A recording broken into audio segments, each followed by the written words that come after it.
everyone, it is Misty, and I'm so excited to be joined by Amber Elliot. Welcome, Amber. Thank you. It's great to be here. Alderwood Studio. Yes, I'm so glad it worked out. And she is sharing with us her Garden Dreams quilt pattern. So let's show you how to make it.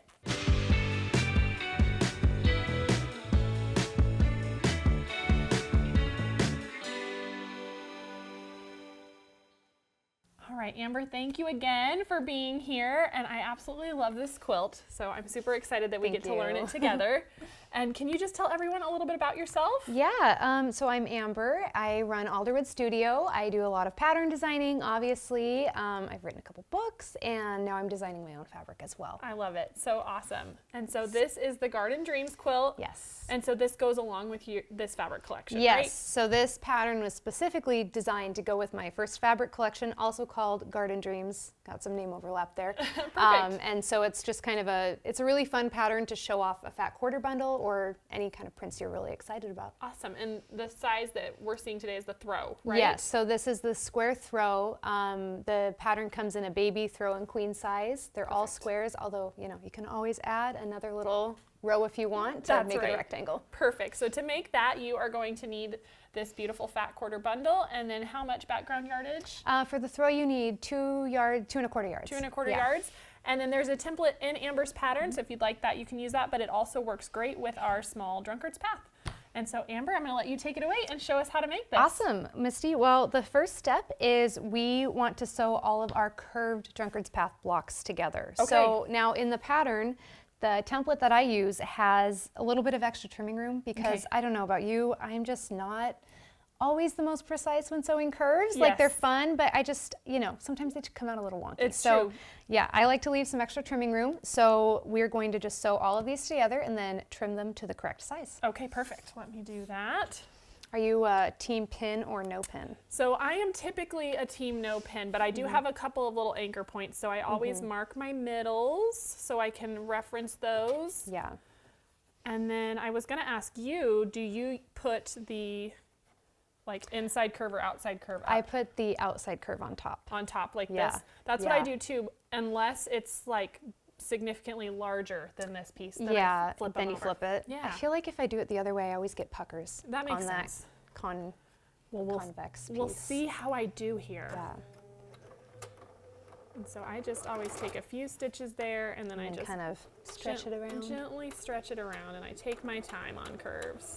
I'm always impressed when people can do them without doing a pin at the end. I like to use a stiletto at the end to really kind of guide that fabric where it is, where it needs to go. I think a lot of times people will be stretching that outer piece and trying to get it to fit, and then sometimes stretch it a little too far at the end and have that little tail. That's why we trim it up, right? Yeah. It's gonna be fine. That'll trim off. Just take my time nice and slow. And then I'll line that up there. And we'll see how I do. That looks great. We're getting there. I think I am going to have a little extra fabric at that end, but we can trim it up. All right. So now we'll just press that. I don't know how you prefer to do it, but I always like to press mine to the inner curve. To the middle. Okay, yeah. We'll do it that way. I feel like, especially with this pattern, if you look at some of these pieces, that way you're not dealing with bulky seams there. That makes sense. It depends a lot on the pattern, of course. Yeah. But for this one, it seems to work best that way. That is a great tip because naturally, I feel like mine always want to kind of go the other way, and so I just let them. Oh, but yeah. if it's going to make the pattern it does easier. at first feel a little bit like you're fighting the block sometimes when you do that, but it usually winds up making the patterns easier for me to sew it that way. I'm just going to make sure I don't have any puckers in there. I think that looks pretty good. Yeah, looks good. All right. So now you're going to trim that down to 4.5 inches square. Okay. And this is one of those blocks that goes where the seam goes right up to the end. So of course you want to make sure you're really preserving those 1/4 inches at the top and the side. And I personally like doing that. I mean, I'm sure you have your own method, but I like doing a quick clean trim on each side if needed, and then then you square it from there. That makes sense. Here, I'm going to actually roll this little piece under because it's not laying totally flat. And I think that will make our lives easier to trim. I think so. So let me just make sure that goes where I want it to, if I can get it to Isn't that funny how sometimes it's just like, no, I'm not going to do it. Not doing that for you today. No. Okay, so I'm going to straighten up that little bit that I had hanging over, like Amber suggested. There we go. And then now I'll just turn, and I'm just going to use my mat as the guide. And like Amber was saying, we want to make sure we keep that 1/4 inch on the top and bottom of our little curves. So I'm going to make sure we have plenty there. I feel like I used to have such a hard time with blocks like this because it would be hard to preserve that seam allowance. Yeah. But then once I started adding that extra space, it just made everything it worked so out much easier. There's our 1/2 inch. There we go. So our next step is to start putting our first block together. So we're going to be making these petal blocks here first. And for that, we need a few more of these curved pieces. And then 2 squares. So for each of these, we're going to use 2 of those curves that you just made. Okay. A plain square in the same fabric, and then a plain square in a different fabric. Perfect. And now when we're cutting this out, we use basically 1 fat 1/4 per block and then just scramble it all up, mix and match. So it's really fun. You can kind of lay out pieces however you want and combine the colors however you want. And these are just 4.5 inch squares to match our little curves. Match our curves. Okay, so I'm going to fold these over and chain piece. Sounds good. And then we can put our little 4-patch together. It's always a fun opportunity when you can right? nest some seams. And save a little time where we can.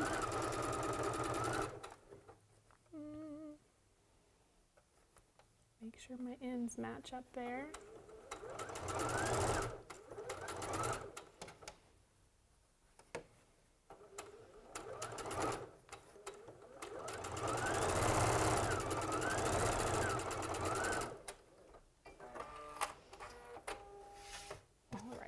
Open those up. Looks great. We're getting there, huh? Yeah. Yeah, and you can press those just alternating directions however you want, and then we'll make put sure them together. They nest in the middle. I'm just gonna. I do that too. Make them go the way I want them to, and then press at the end. Yeah, I do that too. I feel like sometimes I'm a bad example, but hey, you know, when you're doing it like this, like it's just so much easier. I agree, and I always say, we're quilting, we're not performing brain surgery, this should be fun, it should right? Be fun. We don't need to stress where we don't, I agree. need to. So. Yeah. And it turned out great. It did. And it makes those blocks come together so much faster too when you do it that way. Exactly. Yeah. Now you can press that seam in the middle, either open or to the side. Okay. That's really a, user's choice. Personal preference. Yeah, for sure. Okay, beautiful. Okay, great. So the next thing we're going to do is start to put together these fun little sashing pieces here. Perfect. So you're going to need a couple background pieces. These are 1.5 inches. Okay. Long here or wide, and then these are 2 different lengths.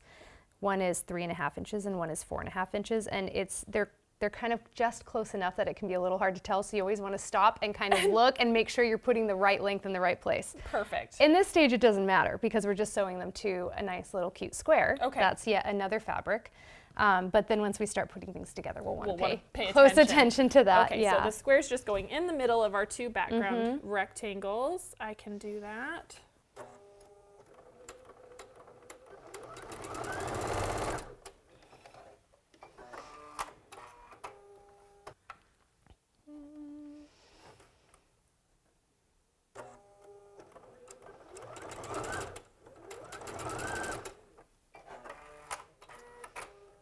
Okay, open that up and add our other piece. Beautiful.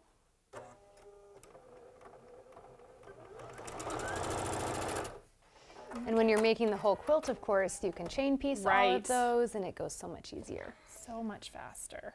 I also, when I write patterns that have fat 1/4 options and yardage options, a lot of times I'll have slightly different construction for each because I always like to take advantage of strip piecing for things like this. If you can save some time, that makes sense. Exactly, yeah. Okay, so now we've got this. We are going to put together a full middle strip using the ones we've already assembled. Okay. Now, for this pattern, we will reserve some of these that we make. We'll need 2 of these for each block, and then we'll need 1 put together. So you see we have 2 here and then 1 there. Okay, so we reserved one of these pieces that we just made here, and now we're going to take the other two and create that middle strip we were talking about. Okay. Here's where the orientation matters. Okay. And I like to kind of stop and look at it before I sew it.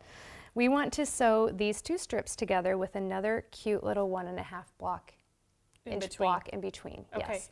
And if you look at here, you can see you want the longer pieces towards the middle. Okay, so and this the one shorter needs to pieces. flip. Yes, it does. Okay. And I like to kind of line it up with an existing block just to double check sometimes. And you can see these two seams here should be lining up. Should be matching. Yes. Okay. So we want the longer piece towards the middle. Okay, so now I can sew these together. I'm going to keep this right here in the right way so I don't confuse myself later. I'm sure you can guess if I asked you, do you think I did that wrong ever? Probably guess the answer to that. That's how we learn how to teach it correctly. I know, is those mistakes as they come. I know. I sewed a whole bunch of them, chain pieced them all together backwards. Oh, it was really fun. Okay, one more. Okay, I'll give it a press and then we're good to go.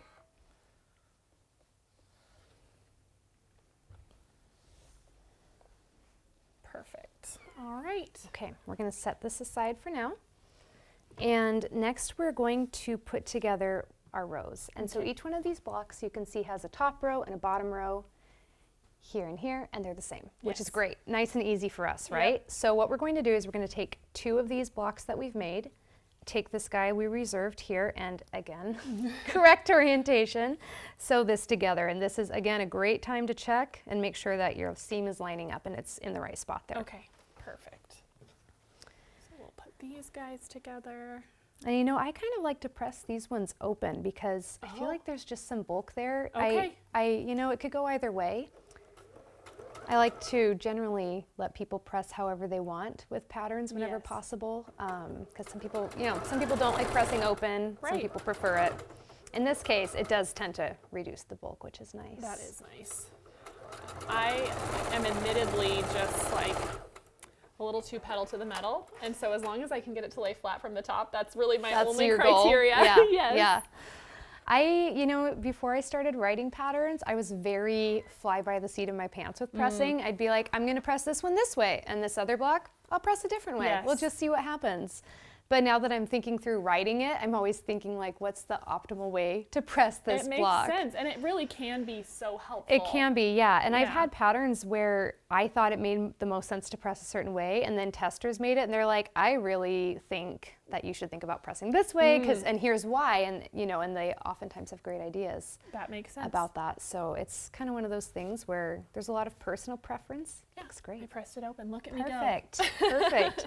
And again, you can press it to the side. Totally. But especially when you're quilting it later, you might thank yourself for pressing it open. It's true. Well, and also what I find when you're dealing with those smaller strips they tend to be a little bit more finicky. Yeah. And so taking the time to you know, do those things carefully. That will make a difference for you in the long run is usually worth it. All right. And we'll add this one to the other side.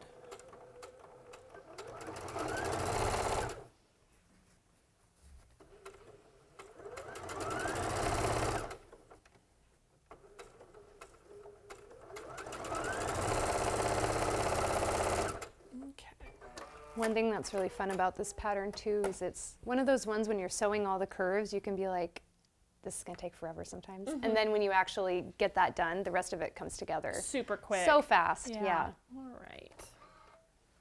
Go ahead and press this guy open as well. Let Amber convert me to the ways. You don't always do it, but sometimes you know, it just makes things a little easier. So I think I was just a little wide here. Is this going to matter? You know, I mean, do you care? It doesn't matter. I don't care. Okay, perfect. This feels like one of those things where, you know, you can decide to fix it if you want, or you can decide to have fun and not care. And not worry about it. Yeah. I love that philosophy. I do too. And I really like I like it when people feel free to make whichever choice they want. Because sometimes you know it will bug you and you want to go back and fix it. And sometimes you think, well, would I ever see this once it's put together? And probably not. And probably not. Yeah, that's right. Okay, so Final block assembly. We're just putting together our 2 rows with that middle piece we made, and then it's done. Perfect. Nice and quick and nice and easy. So easy. One trick here too, when you're putting this together, the main thing you want to watch for is just lining up that middle square so that it aligns here. Perfect. And sometimes a pin can help if you feel like it, but you know, I have a pin here. I'll put it in here just to remind myself to slow down and look at it. Yeah. You know, those points really do. Those are the things that your eye will notice. Yeah. And so it's usually worth it to take the time and make sure you're happy with how that's all going to line up. Yeah. Okay. Take a few stitches there. And then make sure my middle is where I want it. I've even had a lot of luck sometimes glue basting. Ones like that when you're doing a whole bunch of them at once. Sometimes that can help make it go by a lot faster. I tell you what, I think a little bit of glue is one of the most underrated quilting tools. I know. It took me years to try it, and then when I finally did, I was like, what have I been doing? It's true. I feel the same way.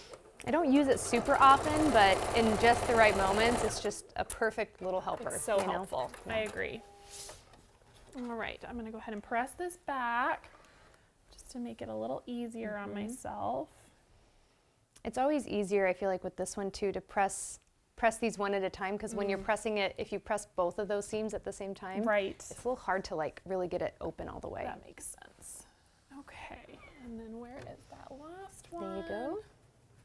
Coming into the middle here. Beautiful. I like this color combination too. I do too. With the purple and the pretty yellow, it's kind of fun. That peachy pink too.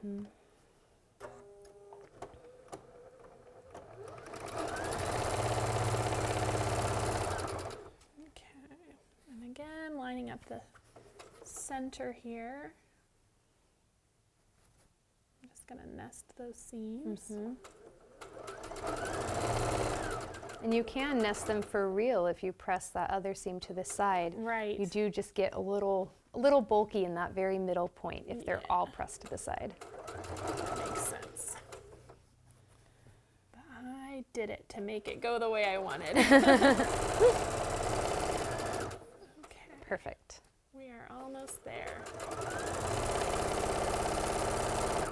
Beautiful. All right. Give it one final press.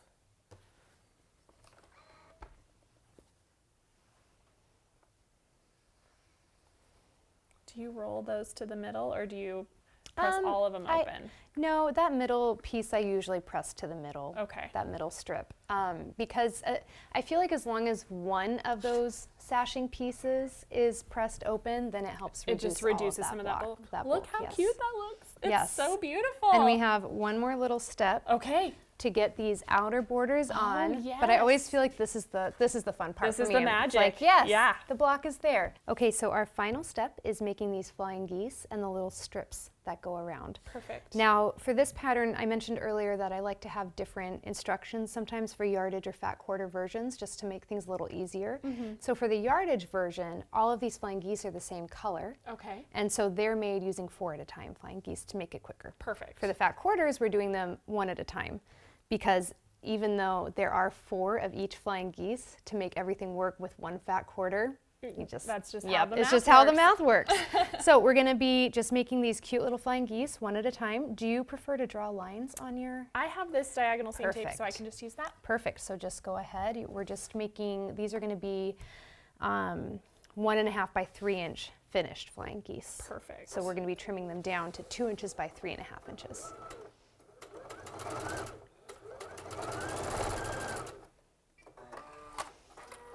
There's that one.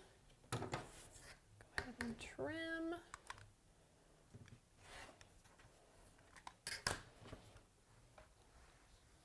And I will roll that back.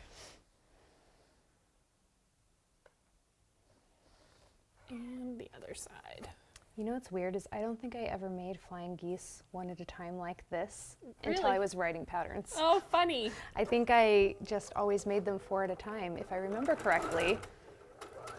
And they always turn out a little bit wonky like that. Yes. So I spent a very long time figuring out the math and like adding a little bit on so it doesn't create those little dog ears, but it's like just the right measurements. So in this pattern, the 4-at-a-time flying geese has some wiggle room for trimming too. That's great. Which makes it go a lot faster. Yes, it does. All right, we'll make sure that's going to lay nice and flat. There we go. Looks great.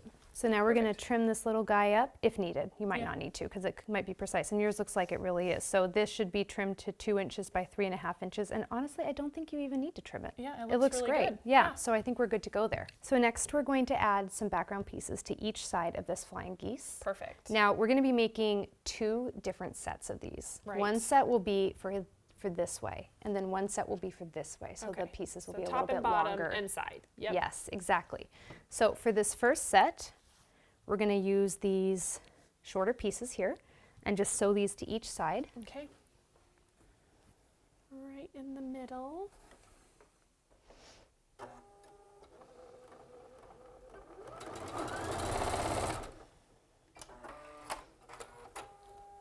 And one more.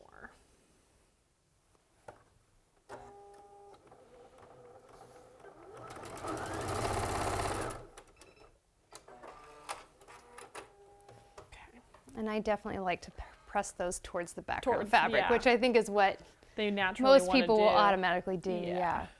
I kind of feel like, you know, when in doubt, just don't fight it. Yeah, exactly. Don't fight what it wants to do. Let it do what it needs. Here, I'm going to press these little ends too, so we lay just a little flatter. There we go. Perfect. And then we're going to do the same thing with these slightly longer pieces. Okay. Like that. This looks like it lines up just perfectly here. That's good. That means I've got my seam right. Mm-hmm.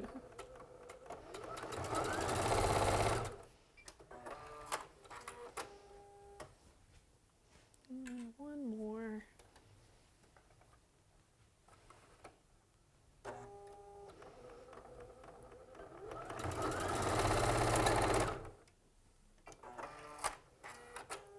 Okay, and press again.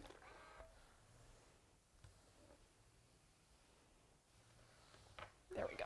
Perfect. So we're going to make 2 of these for each block. Okay. And then we get to put it all together. So perfect. Another thing that's good to stop and check. For some reason, when I'm making this quilt, I always want to flip this and do it this way. Okay. Which is not correct. And I don't know why. My brain does that every single time. So I always like to kind of go back and check. We want the flying geese pointing in. Towards those towards petals. the petals, yeah. So we're going to sew those on there first, and then we'll do our edges. And one thing that's also good to look at this step is you want this flying geese corner to really line up with the middle of this strip. So it can be nice to maybe pin that or just keep a close eye on it. Perfect. And make sure things are a bit centered. Let's go ahead and pin it just so we get it. It's such a long piece to be sewing. It's kind of a good one to keep an eye on. Just gonna, do you just eyeball it there? I just eyeball it, yeah. Okay. Yeah. Perfect. So we'll do that, and I'll go ahead and pin this one too. I'm a huge fan of just eyeballing. Yes, me too. Beautiful. And then we can sew these down. Mm-hmm.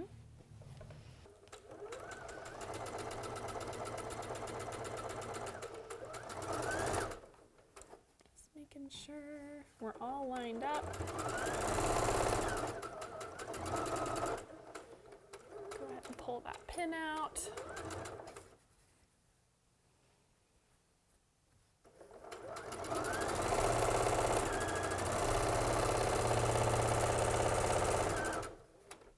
Okay, and the same to the other side. Mm-hmm.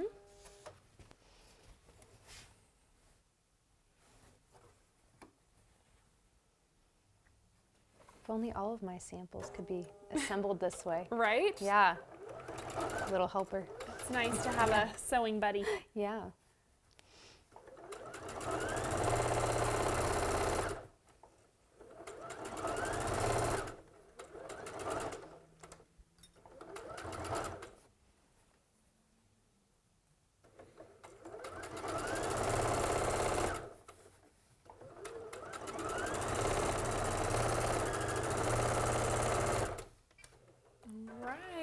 So close. Okay, so we'll give those a press and then we can add the other 2, right? Yep, top and bottom. Okay. Or side, I guess, depending on how you're looking at it. Yes, it's true. Yeah, I think that's a good tip to pin that little middle spot because it turned out just great. Yeah, sometimes it's just worth that extra little step. Yeah. So we'll do the Looking same good. thing. We're so close here. I always like it too when a block is on the bigger side. Because then the quilt's going to come together so fast. It's true. You feel like you accomplish more. Yes, I like big blocks and I cannot lie. Yes, you know? Very true. I have a couple patterns that I love, but when I make them, they're smaller blocks. And when I make them, I'm like, oh my gosh, how many more of these? So many hours. So many. It's worth it. But yes, it is. Yeah. The bigger ones are definitely my favorite.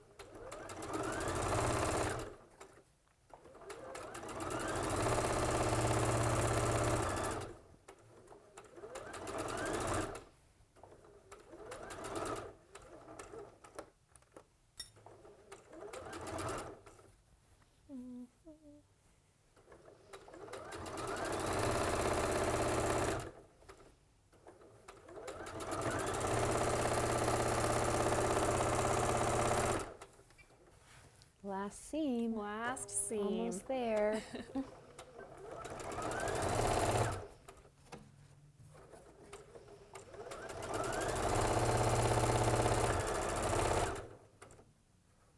That is such a cute pin too. Aren't those fun? Yeah. Is that a little, I can't tell, it's a little star? Missouri star. Oh, I love it. So Thank cute. you. They are fun.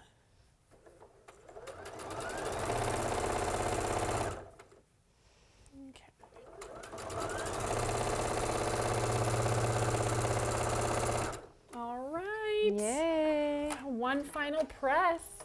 This is so fun. I don't know that I recognized when I first saw the pattern that it's all just block based. Yeah. I thought that there was sashing there. You know, and I almost wrote it like that because I like to minimize seams whenever possible. You know, we don't need more seams, but making it all block based just makes it so much easier to put together. Exactly. And the assembly's so simple. Yeah, and then it gives you a lot more, it makes it easier when you're doing the fat quarter version. Yeah. Because you know what each block is, and then you can rearrange them kind of however you want once you get to that final assembly, which is always nice. So fun. All right, there we go. Didn't that turn out so good? So cute. I love it. Amber, thank you so much for coming and sharing this with me. Thank you for having me. Of course, and you have a few more tutorials you'll be doing with us, which is super fun. Excited to share those with you too. I love it. I can't wait to see them. And remind everyone where they can follow along with what you're up to. Yeah, you can find me on Instagram at Alderwood Studio, or you can look at my website at alderwood-studio.com. Perfect. So thank you so much. And I hope you guys enjoyed this tutorial, and we will see you next time. Thanks. Hey everyone, thank you so much for watching at home. We're so excited to be almost 1 million quilters strong here at Missouri Star. And so if you haven't already joined our family, be sure to subscribe and hit that notification bell so you can be notified of all of our future tutorials. And we'll see you soon.